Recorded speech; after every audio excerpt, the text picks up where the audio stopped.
if we had like Big Shot Bob for Robert Horry, what are we calling Tyrese Halliburton? Because Big Shot Bob would give you like one a postseason. This guy's giving you 3 in 3 rounds.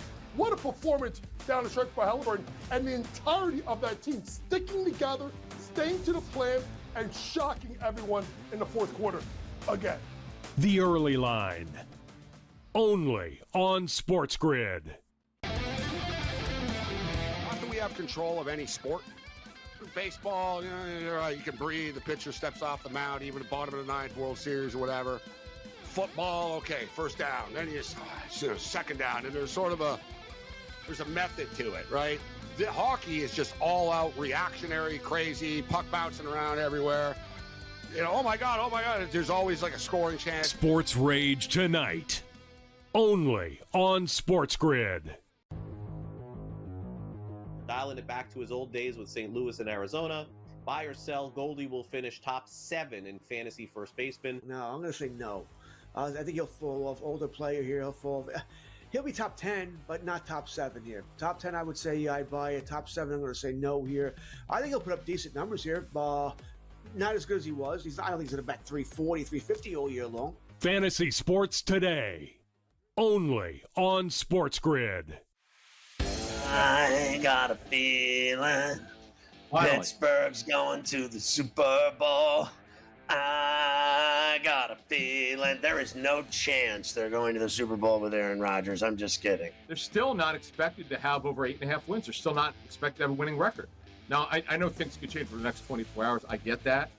But everyone expected Aaron Rodgers to sign with him. He's going to sign with him. Pharrell Coast to Coast, only on Sports.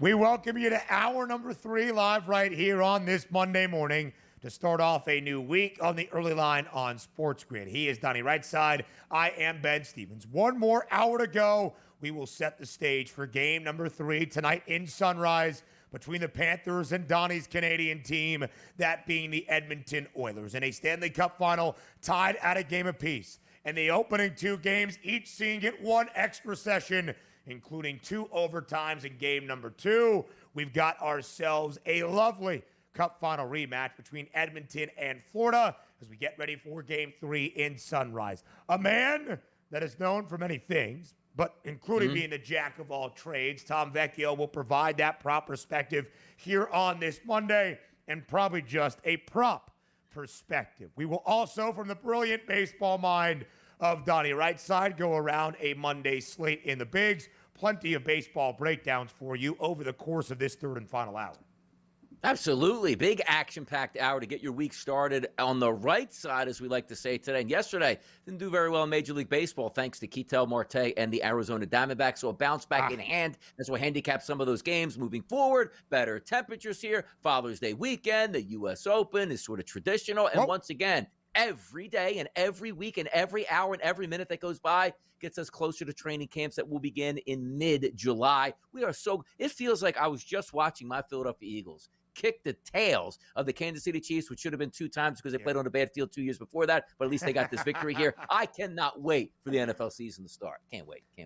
I love that tie back always to Super Bowl 57 DRS out there in robbery. Phoenix. Always let them know there could have been 3 replica Lombardi trophies behind Donnie Rightside, if not for that slippery surface brought into Glendale, as they like to say. DRS, what a weekend it was in sports that we have recapped here throughout these opening 2 hours.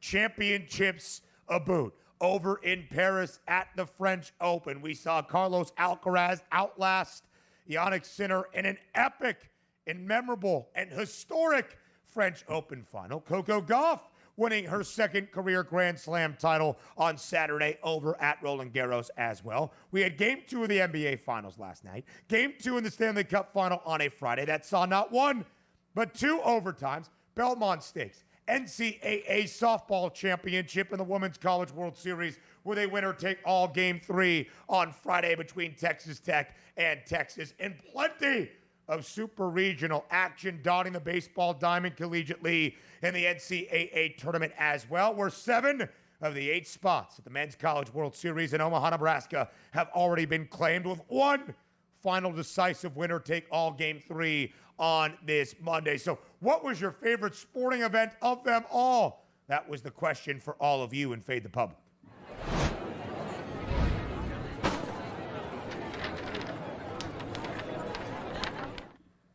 At SportsGrid on Twitter, which sporting event did you enjoy the most this weekend? The French Open, the NBA Finals, the Stanley Cup Final, or other? We asked for a reply. Most of the public, saying nearly 42%, saying the French Open. The least amount of votes on the NBA Finals, only 8.3%. Stanley Cup Final around 28, other around 22. How about Roland Beal saying NCAA baseball? Heck yeah, Roland. Thanks for tuning in. Zach Weiss liked the French Open the most. We got the UFL. We had some conference championships this weekend. Canadian Open, 4 playoff holes between Sam Burns and Ryan Fox up in Toronto as we get ready for the U.S. Open this weekend. How about Charlie David? MotoGP. Marc Marquez sweeping in Spain, breaking an 11-year drought of anyone achieving that. Heck yeah, Grand Prix. It's popping this weekend, by the way. And also, if we do take a look here, this sort of flows perfectly for me at this point, because when I say, Ben, you make me commissioner of sports, I look out for the common man. Now, you know me. I don't like the French Open. I don't like tennis. I don't watch it. Now, if you enjoy it, that's what you enjoy. So I look at this and say, okay, the French Open is close to 42% of the total vote. That's pretty impressive. Now, I do love the NBA Finals getting 8.3% because Moneyline, this little receipt right here is going to come in handy. So maybe some fireworks right off the jump, as, you know, some disagreements could take place on who's actually enjoying the NBA Finals. Then there's the Stanley Cup Finals that have been absolutely sensational through their first 2 games. But the question is, not to me, which sporting event did you actually enjoy watching most this weekend? The question should have been like, what was the public actually able to watch? The French Open, Ben, when was it played?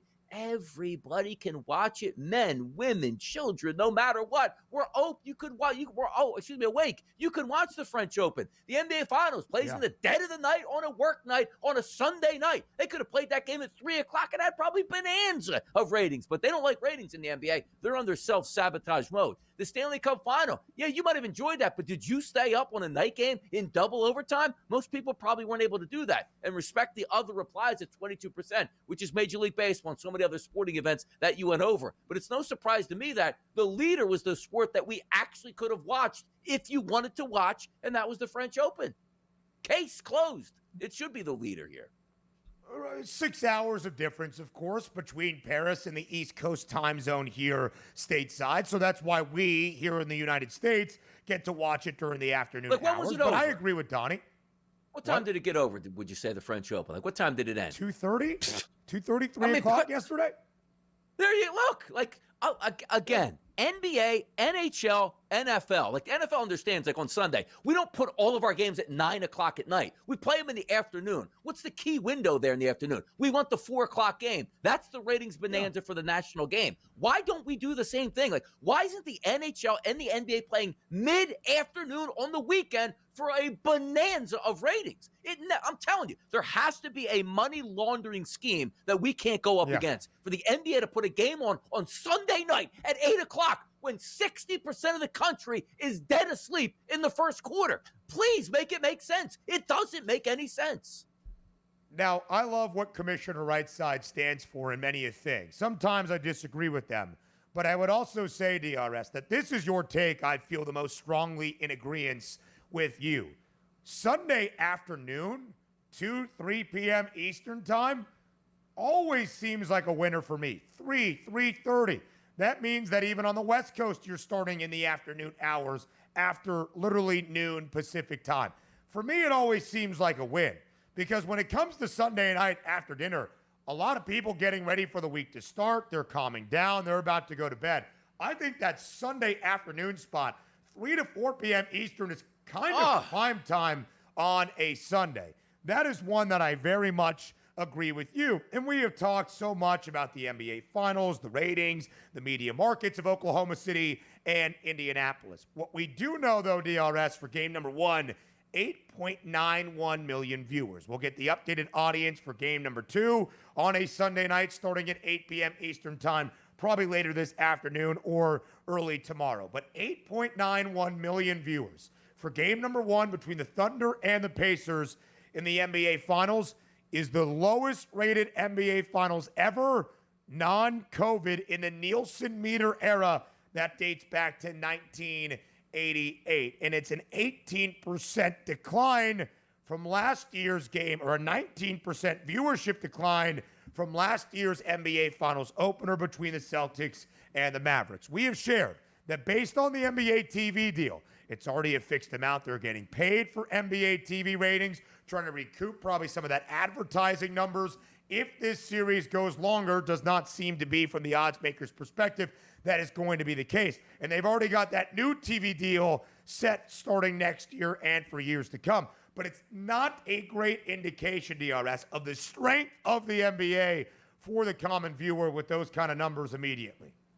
Look, even all sports wake up. The NFL realized, like, yes, we can still get ratings, but we're embarrassing ourselves with the Pro Bowl. Let's just cut it out altogether. Like, the NBA is doing that now with the All-Star game. But the NBA, like, your flagship programming should be the NBA Finals. It should be a great performance where everybody can watch, sit back, relax, and enjoy. You bury these games on at night, you are reaping the ifsters that you're sowing right now. Get out of town! Earlier!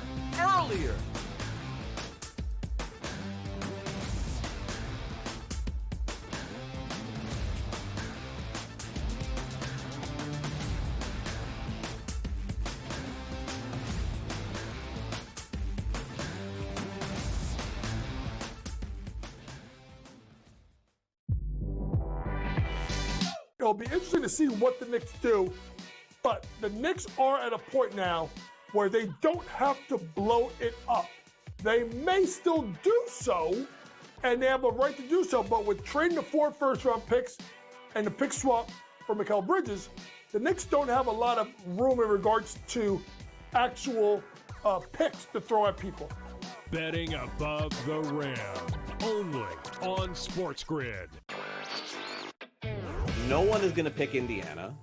No one's going to pick Indiana to make it close, honestly. Like, you can't really, you could get tremendous odds if you pick OKC in 7. I think that taking the series over 5.5 games, the last 2 NBA Finals series ended in 5. I think this one goes 6. I think the Thunder will get the job done, but I think the Pacers are just too strong of a team and too talented of a team and too deep of a team to lose in 5 or fewer games. Newswire, only on SportsGrid.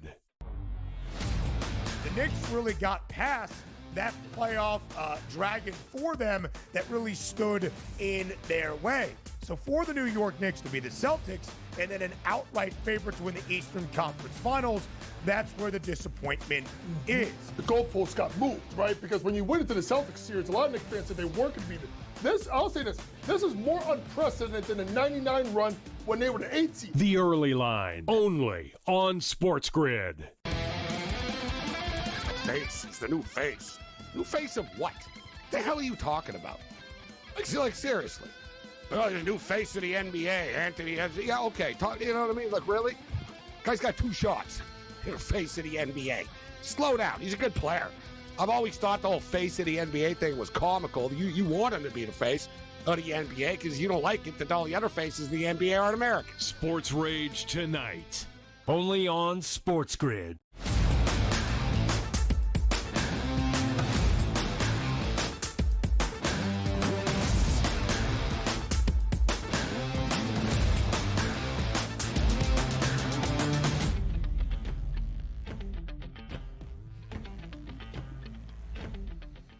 Let's get you ready for a big Monday slate around Major League Baseball from the brilliant baseball mind that is Donnie Rightside. DRS, before we dive in, how was pro baseball today, yesterday on a Sunday morning, starting at 10 a.m. Eastern time each and every weekend? DRS and TV Tom Vecchio breaking down the entirety of a full weekend slate to end out that weekend. How was PBT? It was good. It just wasn't profitable for your boy DRS, and that's always the issue here. Just needed a couple hits here or there, a team total here or there, parlays to match up. They weren't matching up yesterday for me. That's okay. It's a new week. It's new money, as we like to say. And by the way, if you say, like, in the NFL, like, the trickiest day to bet games, it's not Sunday in the NFL. Like, you had like 6 to 7 days to get ready for that. The trickiest day, truly, though, in Major League Baseball to handicap is a Sunday, because you get the information, you handicap, like, oh, man. Like, I like 6 batters to get RBIs here out of 12, and 4 of these guys aren't even playing today. I like the team total here. Their best players sitting out. So it has the intrigue and the trickiness there, and it is fun. And it's been profitable all the way through. But yesterday for me, just wasn't profitable yesterday on a Sunday. It happens. Series finale Sunday, teams playing in the afternoon, getaway day. You're not exactly sure how the weekend is going to end. It is a full slate each and every Sunday. Monday's not nearly as much. 9 games as I count them around Major League Baseball on this Monday, including a divisional rivalry and a Southern California rivalry starting on this Monday evening in San Diego. It's the Dodgers and the Padres there in San Diego. It's pitching Nick Pivetta for the Pods and Dustin May on the other side for LA. The Dodgers, a road favorite, minus 122 tonight in San Diego. The over-under stands at 8. DRS, the Padres winning the weekend. The Dodgers avoiding a sweep yesterday against the St. Louis Cardinals, minus 122 in favor of LA. To start off this new midweek set, LA still in front in the National League West, but by just a game over San Diego and including San Francisco. How does the week start in San Diego tonight? Yeah, tough game, too. And again, rightfully so. This should be roughly a pick 'em. You take a look at Dustin May on the mound. Hasn't been that great this season. Really struggling with lefties over the past 30 days, which could get you into some trouble. Luis Ariz is on that team. Jackson Merrill, Gavin Sheets, and Jake Cronenworth would be who the guys I look forward to. But it hasn't been a great offensive lineup here for San Diego over the past, let's just say, week to 2 weeks. They've had their struggles. Manny Machado, I think yesterday, the only run that the San Diego Padres scored, I want to say, was on his solo home run. Sheets has good numbers. Cronenworth has good numbers. But everybody else leaves a lot to be desired. And you can't go into Dodgers games like, hey, I got 1, 2, or 3 batters to combat that Dodgers lineup. Now, Nick Pivetta also leaking a little bit of oil as of late here. 116 batters that he's faced. It hasn't been bad because of the strength of the first start to a season. But you look at the lineup tonight. Ohtani's got good numbers. Betts has good numbers. Freeman has good numbers. Muncy and Pages here. You just trust that if you're going to get a cheap price in a Dodgers game, Ben, where do you always go? To the Los Angeles Dodgers. Same thing yesterday. Like, Clayton Kershaw hasn't been a good pitcher this season, but it's like, hey, the price points are pretty similar. Let me just go with the Dodgers, and they roll to an easy victory. Yep, that's exactly what happened, DRS. In the last 15, though, for LA, because they had to avoid the sweep yesterday against the Redbirds, 7-8. San Diego won 2 of 3 on the road in Milwaukee this weekend, winning that weekend set from the Brew Crew. The 2 wins, though, for San Diego, Friday and yesterday in the finale, 2-zip. 1-zip. Not exactly a high-scoring weekend for the Padres by any means, as Donnie alluded to there. Again, the Dodgers, despite losing 8 of their last 15, still 39-27. San Diego, 37-27. That's a game difference between those two. LA in front. San Francisco, 38-28, trailing LA by a full game as well. One of the more surprising results this weekend was the Pittsburgh Pirates pulling off a sweep in a 3-game set at home against the Philadelphia Phillies. DRS, the Phils have been struggling and slumping as of this moment. 5 consecutive L's for the Fightins. Does it come to an end today? If it does, you're trusting a guy in Zach Wheeler who you would want on the bump in this spot. Philadelphia, a minus 130 moneyline favorite, taking on the Chicago Cubs. Total 7.5 as the Phils return to the bank tonight. Will the 5-game losing streak come to a close in Philadelphia on this Monday evening? You should be, oh, wait a second, it's going to be Boyd versus Wheeler. Where do I sign up? And also, you're seeing people sign up on the Chicago Cubs. Not because the Cubs are playing great baseball. You know, it's just the fact that the Philadelphia Phillies are terrible right now at the plate. Last time I saw Zach Wheeler feels like 3 weeks ago. He got crushed in that final game of the series on a doubleheader day where the Phillies had 2 wins in their back pocket against the Braves. Like, wow, now you're going to throw out Zach Wheeler. He got shelled in that game. They need an unbelievable performance, but what does that mean? Zach goes 7 innings, pitched 2 earned runs, and the Phillies lose 2-1 because Boyd is on the mound, the exact kryptonite for the Philadelphia Phillies. A sloppy left-handed pitcher that just throws strikes like, oh, we can't hit the guy. You look at Matthew Boyd coming into today, last 30 days, Ben, 29 and a third innings pitched. How about a 3.38 ERA and a 3.29 exit number? Forget about Zach Wheeler. You're looking at a pitcher coming in good form against the Phillies lineup that can't hit anything. Trey Turner's got sensational numbers against lefties over the past month. So does Kyle Schwarber. The rest of the lineup absolutely stinks. So if you're looking to bet the Chicago Cubs, forget about saying I want to take the Cubs in the money line. Just take the team total under for the Philadelphia Phillies because there's a chance you could lose this game 2-1. You can win this game 2-1, but the Phillies just breaking out of their slump against a left-handed pitcher that's in good form, I'm just not buying it. So that number crashing from the 152s to the mid-130s with Zach Wheeler on the mound at home, unthinkable. Crazy. That's how bad the Phillies are right now. It's crazy to see that drop in the money line price. Again, Zach Wheeler out there trying to end a 5-game slide for Philadelphia, and it's only -130. Now, Chicago is one of 2 teams around the bigs that is around the National League, I should say, that has won 40 games already, 40 and 25, 4-game lead for the Cubbies in the National League Central. The Mets have the best record in the National League at 42 and 24. And the Tigers, the other team around MLB with 40-plus wins, they have the best record at 43 and 24. Speaking of those Mets, DRS, 42 and 24 now, as we shared. 4.5-game lead in the National League East. You mentioned dropping that final game in that doubleheader against the Braves now, a week and a half ago, where Zach Wheeler got shelled? That was the start of Philadelphia, dropping 9 of their last 10. They were 36 and 19 after winning the opening game of that doubleheader against the Braves. They had a 2.5-game lead over the Mets. They have dropped 9 of their last 10. They have dropped 5 in a row. They have not scored more than 4 runs in this 5-game skid. Only a single run in 4 of the 5 losses consecutive. More around the bigs next.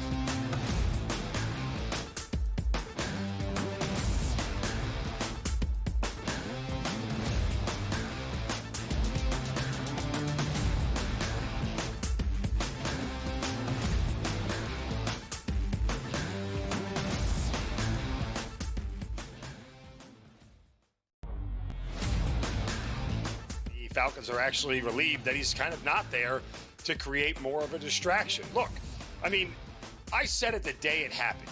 It was one of the stupider decisions I've ever seen by a professional NFL franchise to sign a quarterback to a $180 million contract and then draft his replacement exactly 5 weeks later. This was a terrible organizational decision by the Falcons. Now, they're going to spin this, and this is what's annoying about the Falcons and their PR staff. They're going to spin this as if this is the plan we had all along.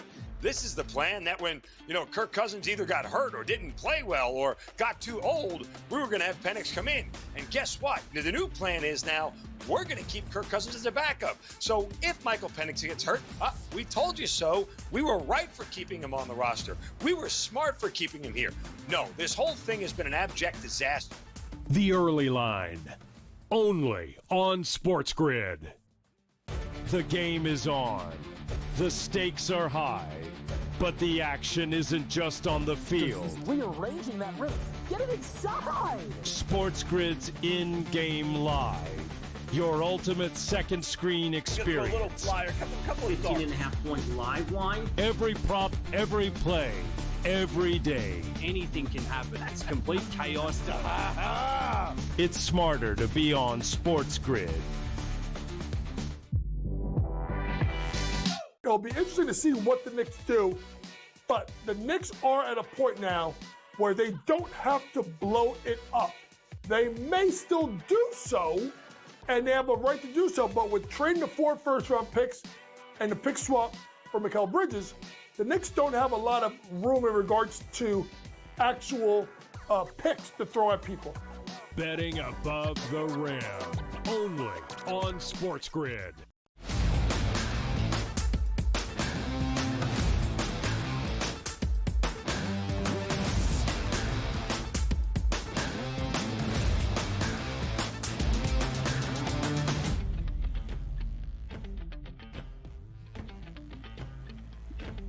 We continue breaking down this Monday slate on the baseball diamond in MLB from the brilliant baseball mind that is Donnie Rightside. An intriguing interleague matchup about to start today, DRS, under the arch in St. Louis. The Cardinals were on their way to sweeping the LA Dodgers before Clayton Kershaw absolutely balled out on the bump yesterday against the Redbirds. But St. Louis still looking really good. Won the weekend against LA. They are 36-29. How about the Blue Jays? Starting to find their form here in early June as well. Now 5 games above 500 at 35-30. 4.5 games back still of the New York Yankees in the American League East, but much better baseball here as of late. DRS, they start today in a game that basically features a pick'em line. -116 for St. Louis, -102 now on the other side for Toronto. So an updated flip of what those pick'em prices are. What do you like today out in St. Louis?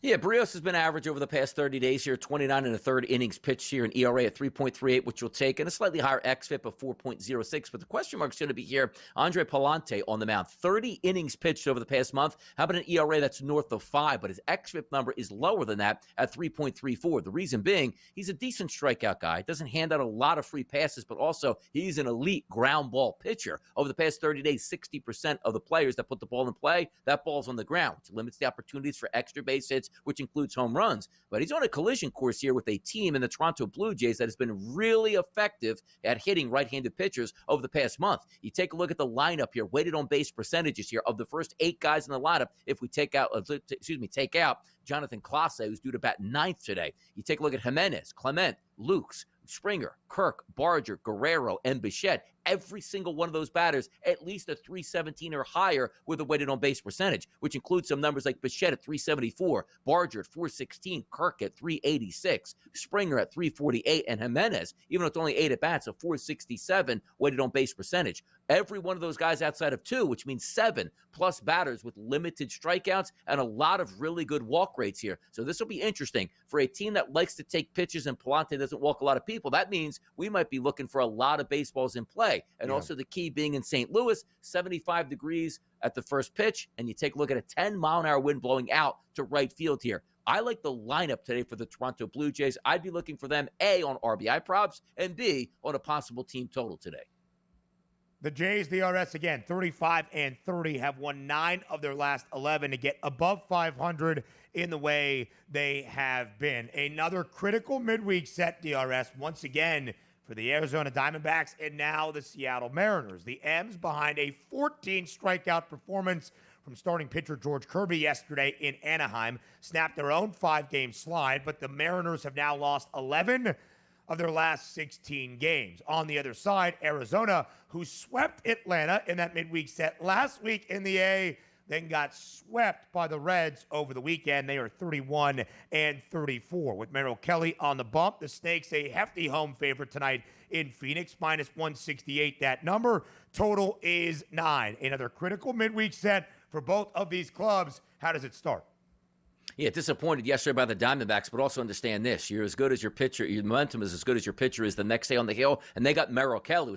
Merrill Kelly's an average pitcher, not so fast. Best pitcher on the card today by a wide margin. How about his last 32 innings pitched over the past month, a 2.53 ERA, and the best xFIP on the card at a 2.32. You look at him over the past 30 days, 123 batters that he's faced. How about a K rate of 31%? How about a walk rate of 5% or less? How about an ISO power number against 0.95 and a weighted on base percentage of 233 and a ground ball percentage of over 51%. He's been great. And also, looking at the Mariners lineup, cooling off just a little bit against right-handed pitching. Cal Raleigh always matches up really well. J.P. Crawford as well, but the rest of that lineup outside of Rowdy Tellez, not that good. Let's flip it over here to the Arizona Diamondbacks. You look at their last 30 days against right-handed pitching, it's been absolutely stellar. Let down a little bit yesterday. I thought they would be able to hit a right-handed pitcher. Didn't do it all that well, but understand this. Emerson Hancock's on the mound today against lefties. The last 64 lefties he's faced, that's a 286 ISO power number and a weighted on base percentage of 386. You look at the lineup today just to start out. Carroll, lefty. Marte, lefty. Perdomo, lefty. Naylor, lefty. And includes in the bottom of the lineup Pavin Smith, Alec Thomas, and Jose Herrera.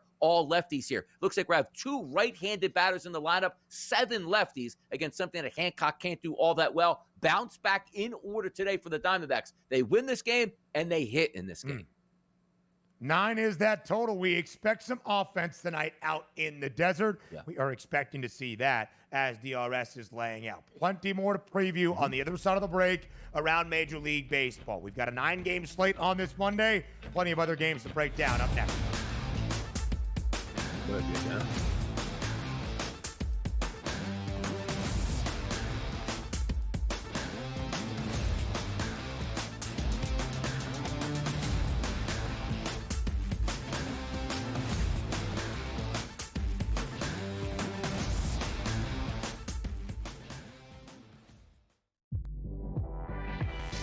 It'll be interesting to see what the Knicks do, but the Knicks are at a point now where they don't have to blow it up.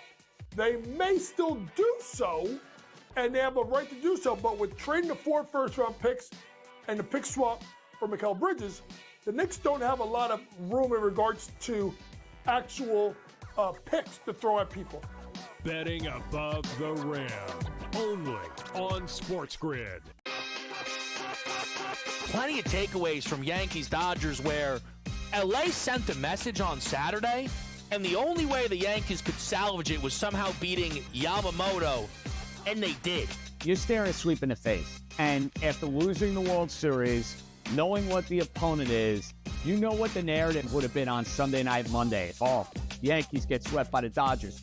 Game time decisions, only on SportsGrid. The 2 guys that can do it all. Too much electricity this morning. This is a good time. We're having a lot of fun. I had to do a triple take. Ka-ching! Why? Because of parity. I didn't mean to offend. Yeah, it's not going to happen. Load management is a dirty word. Let him rip. You know what?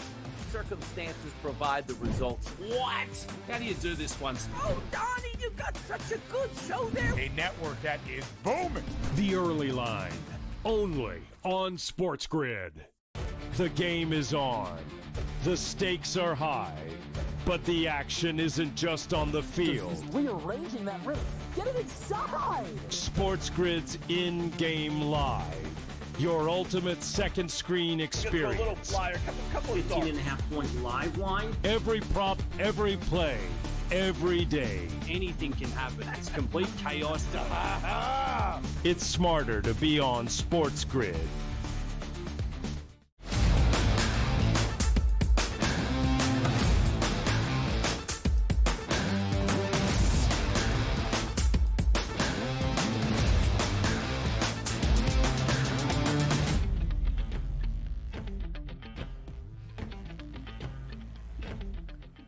Plenty more Major League Baseball breakdowns for you on this Monday. We head out to Cleveland, interleague, but in the same sort of division out in the Central. It's the Guardians hosting the Cincinnati Reds. Again, Cincy sweeping the Arizona Diamondbacks over the weekend.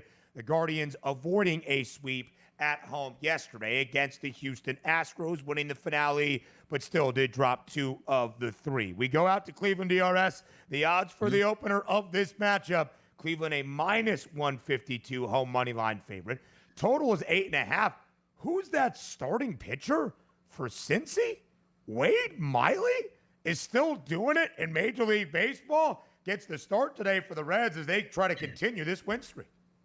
Yeah, sometimes you got to take a leap of faith game here. And this might be just one of those games. And I'm going to explain it to you what that means. It means when the pitcher should get hammered, but a lineup that hasn't hit those type of pitchers here, you say, I don't care what the numbers are. He will get hit today. Here's the reason why. 68, 69-degree temperatures, which you like. 9-mile-an-hour winds blowing out to center field. You like that. Cleveland is, though, really a pitcher's ballpark, not really necessarily a hitter's ballpark. But Wade Miley got brought up for 1 start so far this season.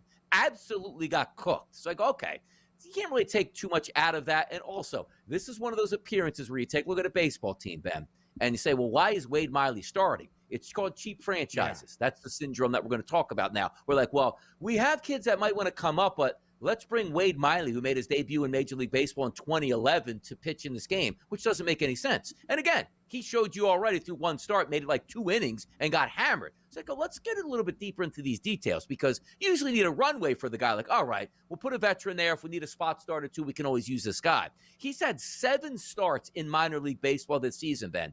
3 of those starts in A-ball. A-ball. You know what that means? The 17 and 18-year-old, let's just call it 18-year-olds that you're going up against. He's had 19 innings pitched, Ben. 19 earned runs. So 4 starts in AAA, 3 in single A. Every inning, he's average giving up a run. So I look at this and say, all right, well, how do I use this to my advantage? The one thing that we love about the Guardians is the ability to have a lot of switch hitters in that lineup, which means they can stack the deck with either lefties or righties on any given day. They're going to use a ton of right-handed batters in this game. But understand this, Quan has struggled over the last month against lefties. So has Angel Martinez. J-Ram is the only batter in that lineup that has above average numbers with ISO power number and weighted on base percentages. Fry, Santana, Arias, Rodriguez, Naylor, and Wilson all have poor numbers here. But it's one of those leap of faith where I say, Miley is a tomato can. He's meant just to start a game so you don't have to burn a pitching arm. There's no reason to believe that even though the numbers aren't telling you right now you should be backing the Guardians on offense, I'm telling you, I'm probably going to back the Guardians today. The numbers don't make sense from a Guardians perspective, but you can't run Wade Miley out here, who's getting hammered by single A teams, that we can't get 4 to 5 runs on him from a Guardians perspective. That's the way I'm leading in this game. So focused on the Guardians, even though, as I said again, numbers don't look great for the Guardians, but the pitcher is so bad, you got to be able to hit the guy. Again, Wade Miley, only 1 start this season in the big for the Reds. Only 2 starts last year in the bigs for the Brewers after 23 in 2023. Wade Miley has been in Cincinnati before, spent 2 years with the Reds from 2020 through 2021. And the last time that Wade Miley was starting for the Reds in a game in Cleveland against the Guardians back on May 7th, 2021, he threw a no-hitter. Not saying we're going to see that today, but maybe there is some good vibes out there in the land. What a Wade Miley theme to this Monday around the bigs. Wade Miley's former team the last 2 years in Milwaukee.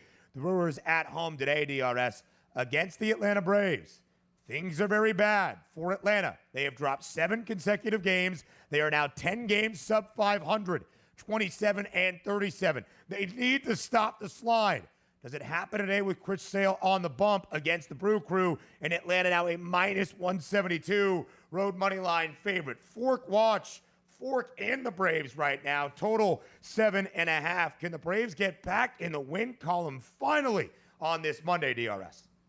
They should. Chris Sale's the better pitcher by a wide margin on the mound today. But having said that, I don't know if I want to lay a price point of minus 180 on the road with a struggling Braves team where it's not necessarily the starting pitching. It's really the hitting that hasn't really come through for them. But also having said that, there's 2 batters in the lineup that I do like tonight. You're looking at temperatures in Milwaukee, 65 degrees with the wind blowing out. It is a dome, but 65 degrees might as well be 85 degrees, I guess, at this time of the year in Milwaukee. That's probably going to be open, let in a little bit more of the warmer weather, which, again, isn't that warm at 65, but the wind blowing out, maybe you can get a little bit of an extra help there on a warning track fly ball. Looking at Drake Baldwin in the lineup tonight, his last 47 at-bats against right-handed pitching, it's been really good. A 244 ISO and a 407 weighted on-base percentage. Matt Olson hasn't had a great season, but over the last month against right-handed pitching, he's been serviceable to the tune of a 300 ISO power number and a weighted on-base percentage of 413. Aaron Savali, not a good pitcher, has done decently against right-handed batters, thus the focus on Baldwin the lefty and Olson the lefty at the plate. Because you look at the last 30 days for Savali, a 222 ISO against the 367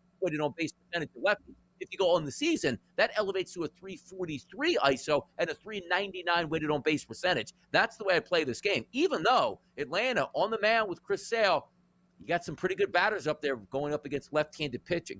Going up against left-handers. But for me, I just want to play it safe. I don't like the pitching matchup. I don't want to lay the wood here with the Atlanta Braves with how they've been struggling. But I would be surprised if Baldwin and or Olson doesn't come away with an RBI. They'll both be plus money. You can put that into your back pocket tonight. 27 and 37 DRS. That is the record for the Atlanta Braves currently. Their playoff price now on the FanDuel Sportsbook does not look great. Minus 400 now for the Braves to miss the postseason. Do you agree with the odds makers on FanDuel that Atlanta is going to be on the outside looking in at the NL playoffs? Yeah, because usually at this time of the year, Ben, you get two shots at things. Donnie, what do you mean two shots at it? You get a chance to win the division and a chance to make the wild card if you miss out on the division.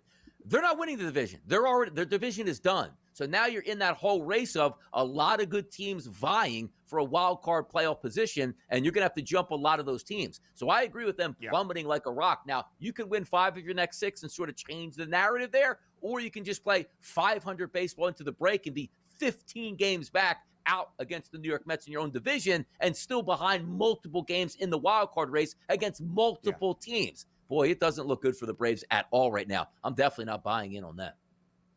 14 games back of New York in the National League East with 2 teams sandwiched in between, even in front of Atlanta, that including both the Phillies and the Nationals. The Braves have the 4th worst record in the National League. They're 7 games back of a wild card spot at this moment as well. The Boston Red Sox and the Tampa Bay Rays today in Fenway in a divisional duel. The Red Sox scored 10 runs on Saturday, 11 last night inside Yankee Stadium to take the weekend against the Pinstripes, but still just 5-9 in their last 14 games. This divisional duel starts today. The Rays, like the Jays, 5 games above 500, 35-30. How does the week begin inside Fenway Park?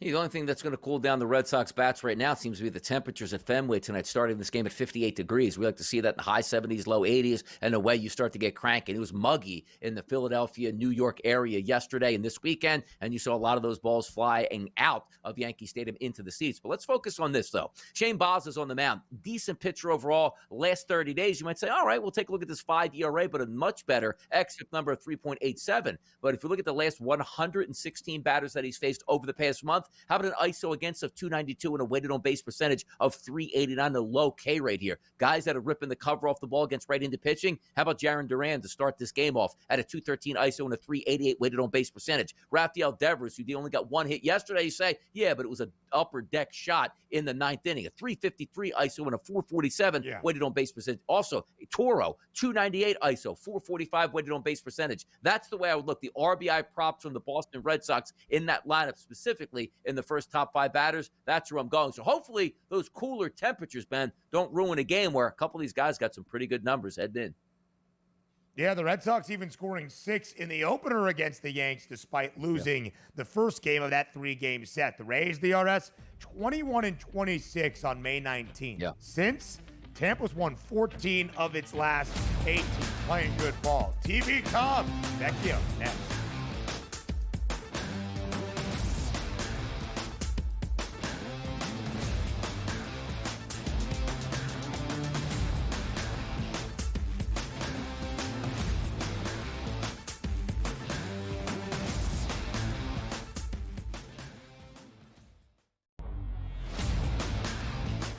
Falcons are actually relieved that he's kind of not there to create more of a distraction. Look, I mean, I said it the day it happened.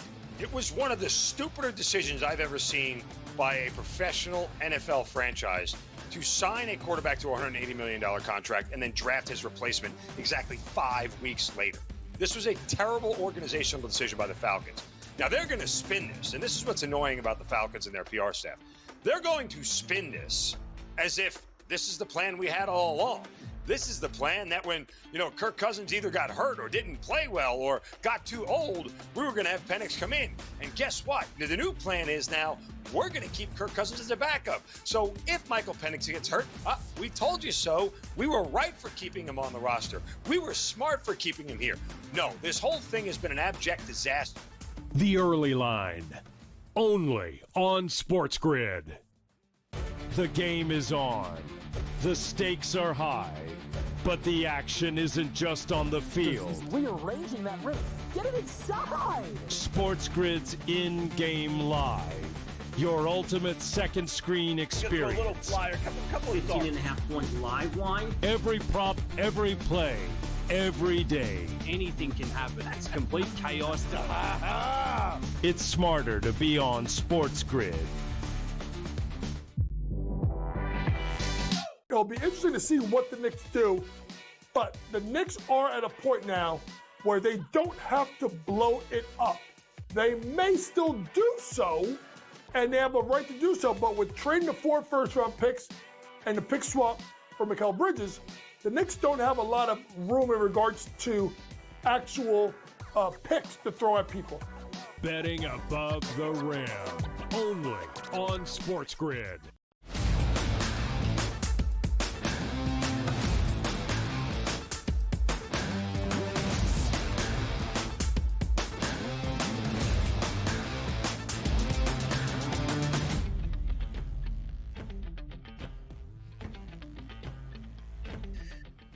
Live right here on the early line on SportsGrid. It is a Monday, and that means one thing above all else, the prop perspective from TV Tom Vecchio of SportsGrid here on this Monday. The jack of all trades. He will react to what we saw in the NBA Finals in game number 2 last night, but maybe more importantly, he'll set the stage for game number 3 tonight of the Stanley Cup Final. Our first one in Sunrise after the Panthers take game 2 in thrilling double overtime fashion, courtesy of Brad Marchand in that second game to equalize at 1 game all in the Cup Final. Vecchio, you are a busy man on Pro Baseball Today, yesterday at 10 a.m. Eastern Time with Donnie Rightside. I think you were on Betting Above the Rim on Saturday, live in studio in Bellworks as well. How does a man that has so much content to do for the SportsGrid Network stay fueled throughout the weekend? How do you keep that energy high? Lots and lots of caffeine, like an unhealthy amount of caffeine on a daily basis, like 600 to 800 milligrams of caffeine every day. And then you're good to go. You can do anything. Caffeine, and then what are you ingesting? What are you consuming in terms of the macros, the proteins? Pizza, rice, we know about pasta, pizza, rice, beef, pasta, chicken, maybe, and that's it, and we can move on. Yeah. Was that fourth one correct, DRS? Fourth one, he said beef. Oh! Yesterday we heard that Vecchio was a chicken guy. Wow. Who got that That's picture? your accurate height. That is your accurate height as well, I believe. That's a good. That's a great picture. That's a pretty good one right there. That's a good. That's one. good. If we want to have extra ad money right there. There you go, man. Whew. I like that. I like that. That looks like it could have been a whole. Jordans on the first one? Did he have Jordans on in the first one when he's riding the chicken? Look at that. They could go for some 12s. They could go for some 12s right there, right? Yeah. Jordan 12s? Come on. Wow. Where did you see that, Donnie, and think those were Jordans? Like, you quickly look over to your right monitor. The blue band around. Like, is it the 11s? Is it the 11s or 12s that they would look like that? Oh, you're talking about Vecchio's legs. I thought you meant the bottom of the chicken. Yeah, those kind of do look like Jordans. Excuse me. Hold on. You're looking at Jordans on the chicken, Ben? Stop it. I mean, get out of town. Come on. I get that. I like that. So I guess yesterday on Pro Baseball Today, these two hooligans were spinning about Vecchio's post-show meal, in which he said he was not going to have beef burgers, turkey burgers, but chicken burgers, which my co-host and Tom's co-host, Donnie Rightside, took umbrage with. Left the feathers on it. Yep. Listen, you just got to mix it up sometimes. We got stuff to get to. I know Donnie would love to talk about more NBA, but we're actually going to start with the NHL tonight. Yeah. Yeah, we are. Listen, Vecchio, for what it's worth, I don't think ground chicken and forming it into a patty to have a chicken burger is all that crazy. The pizza thing, that's a different story for a different day. Of course, I need to start making stuff up just to throw you guys off so you have no idea what's real from now on. Yeah, but we would think everything is real from now. From what we heard, you could throw it. I had a whale burger. Like, I bet Tom did have a whale burger yesterday. Yeah, you know what I mean? I don't think that's a great strategy. You give Donnie just a little bit of fuel to the fire, he'll run with it, like you said. But, Vecchio, we have serious things to get to, like Game 3 of the Stanley Cup Final tonight in Sunrise. Florida wins it in double OT of game number 2 against Donnie's Canadian team. Brad Marchand scoring twice, including the game winner in that second overtime session. Vecchio, the Cup Final so far has been great. Game 1, overtime winner, Leon Draisaitl puts Edmonton in front. Florida, the reigning champs, respond in Game 2 in not 1, but 2 overtimes. With the Panthers back at home, on home ice, around a minus 142 favorite, and a total that now stands at 6.5. What can we expect in game number 3 of this thrilling Cup Final to begin? I think the easy answer is we're just going to continue to see more goals. And I've always talked about we'll get, some higher scoring games that, 2 out of the first 3 of the first 4, and then we'll start to see some really heavy unders. I don't know if that's going to be the case in this series. I think we just have to continue to roll with goals scored. I mean, with 5 goals at the end of the first period, it's going to be 5 goals. No, but seeing 2, maybe 3 goals in every first period puts this game live to hit the over night in and night out. And as I said to Brady and Adam on Saturday night on IGL, I think this is just a spot where you just take the better odds. Right? I'm not laying minus 140 with a team that is arguably just in a coin flip series. If we're going to be getting plus money on the Oilers money line, I'm simply going to be looking to take that. And this is just a classic zigzag. Game 1, one side, game 2, the other side. Game 3, I'm just going to take the Oilers and the plus money tonight. Yeah, it's been a fantastic series so far. We're only 2 games in, 2 overtime winners here. 2 different teams have won those games, which sets up game number 3, which brings up to our next point here would be, if you're looking at this game and saying, I just want the plus money, you saw the way the series opened up here at the FanDuel Sportsbook to win it. It was a favorite for Edmonton, minus 120, minus 125. After Edmonton wins game number 1, they rocket up to over a $2 favorite, and that's where those price points of the Florida Panthers, plus 185, plus 190s were out there. But now we see the Panthers as the favorite at a minus 118. Nobody technically plus money. Is there a buy-in point for you tonight that says, you know what, I like the Oilers at this price or the Panthers at this price for the series itself, Tom? It depends on depends on what futures you have, if any.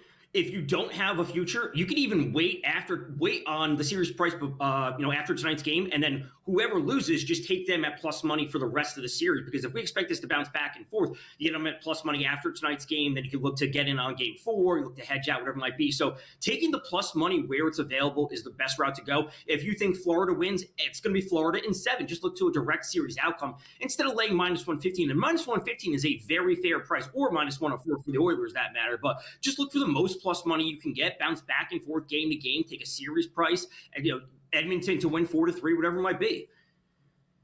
His Oilers are now tied in this series, Vecchio, and the slight series underdog as we saw, but Edmonton's Connor McDavid remains the favorite to win the Conn Smythe Award at plus 105. What is your approach to the Conn Smythe Award odds now entering game 3 tonight in Sunrise?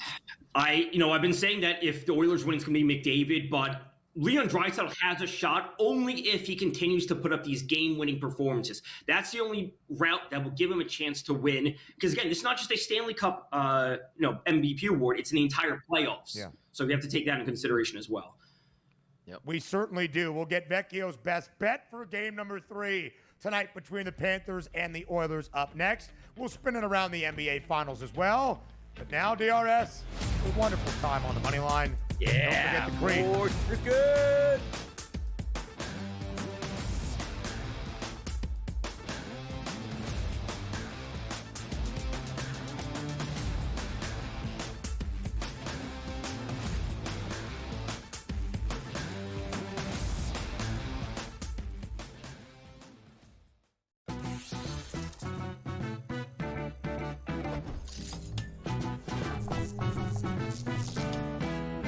Guess what, golfers? Vegas isn't just casinos and pool parties.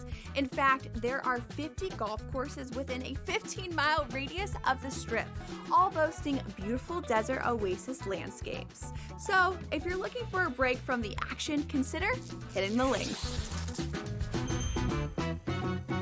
See you in Las Vegas. Let's get lucky. No one is going to pick Indiana. No one's going to pick Indiana to make it close, honestly. You could get tremendous odds if you pick OKC in 7. I think that taking the series over 5.5 games, the last 2 NBA Finals series ended in 5. I think this one goes 6. I think the Thunder will get the job done, but I think the Pacers are just too strong of a team and too talented of a team and too deep of a team to lose in 5 or fewer games. Newswire, only on SportsGrid. We're going to go through every single thing, and I've got a great team behind me that's going to help me get the job done. I want this to be the place that people come to. There is going to be an energy to game time decisions that you will feel night in and night out. We are going to hit every single one of those markets that you need to know about. We will have everything at our disposal, and we will use that to our advantage. There is not going to be a better place, I promise you, than Game Time Decisions. I'm Kevin Walsh. Tune in to Game Time Decisions weekdays on SportsGrid.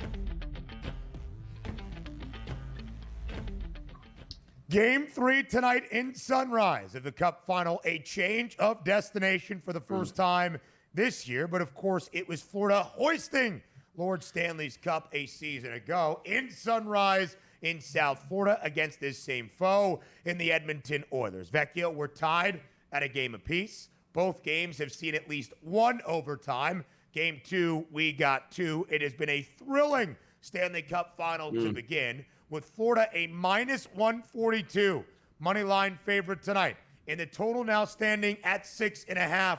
What is your approach to Game 3? What is that best bet? Minus 142 is a bit much for me. It really is. Just like I said in the previous segment, I'm going to be taking the plus money wherever I can get it. You know, if Florida was at minus 110 and this was just a pure pick 'em on both sides, I could talk myself into Florida. But the series that has been this close, I'm not laying minus 140, whatever it might end up being at the closing line. But for tonight, let's turn to the goalies, actually, and let's go to Stuart Skinner and Sergei Bobrovsky, each to have 5+ saves in each period. Now, it's sitting at minus 135. FanDuel has a boost, so you can boost it up to minus 108, which is where I played it. It did not play it at exactly minus 135. I like looking at saves. I like looking at shots overall. There's no guarantee that we're going to see 3+ shots from McDavid and Draisaitl, but they should have the volume of shots overall as a team. The same thing we said about Florida. We don't know if it's going to be Verhaeghe or Bennett or Reinhart or Barkov or Kachuk. Just like, hey, get the shots on net. The goalies should come up with the saves. Consistent pressure throughout the entire game. I think they both get it done, the goalies, that is. Playoff Bob has the best price of any player for Florida to win that Conn Smythe Award at plus 340, but about $1 behind his teammate Sam Bennett, who has scored in every game so far in the Stanley Cup Final. 3 goals in total, including 2 in game number 1. Keep an eye on that number as well. Vecchio from the ice to the hardwood. Game number 2 of the NBA Finals yesterday. Oklahoma City equalizes, winning by 16 in a bounce-back performance, 123-107. Thunder win by margin. They cover as an 11-point favorite. What was your main takeaway from how game number 2 played out? You know, this is the Thunder team that we basically expected to see, especially after a loss. You know, this is something that Kevin and I talked about on BATR on Saturday morning. It's like, listen, they're the better team. They slow game 1. They missed their opportunity. They're going to come out and they're going to take care of business. It may not be an easy victory, but they were relatively in control from start to finish the entire time. Yeah. It was certainly close at times. And then they started to pull away, and you're like, okay, this is the Thunder team that we expect. This is why the Thunder were minus 700 on the series. They just are the better team. So they took care of business. It's what we expected. A big performance from SGA, obviously a much better performance from someone like Chet Holmgren overall. And this is where we should be seeing the series. Like, the Pacers have their shots. They need to capitalize on those shots. But if they don't and they can't win those coin flip battles, the Thunder are just going to come out time and time ahead, like 9 times out of 10. And we saw that last night, Vecchio, to your point. The Thunder opened up an 18-point halftime lead. We never saw that lead get under 13 points in the second half. Never allowed the comeback Pacers, those cardiac kids, to try to pull off another magical comeback performance. And you have said this is what we kind of anticipated throughout the NBA Finals. Oklahoma City to be that hefty favorite to be crowned an NBA champ. So after OKC now evens us up at a game apiece, it's a minus 550 price currently for the Thunder to win that NBA championship as we get ready for game number 3 on Wednesday night in Indianapolis. It's what we expected entering, Vecchio, for OKC to win and maybe do so rather swiftly. How long do you think we have left in the NBA Finals? I still think we go 6 games. You know, we talked about it last Monday. I like the series to go over 5.5. I really still think the Thunder will take care of business. It's not going to be easy. And again, 4-2. A lot of people are coming and say this is going to be a 4-0, 4-1. I'm kind of on the 4-1 to 4-2, which is why I have the over 5.5. Yeah. So I'm sticking with that. Thunder win the series 4-2, and it's all said and done. So if the Pacers can extend this series even to a 6th game, it makes game number 3 at home in Indy all that much more critical. Wednesday night, Vecchio, OKC now a 5-point favorite. Public betting heavy on the Thunder to continue to cruise as the favorite side in this series. Total 228.5. What is your early look for game number 3 of the NBA Finals on Wednesday?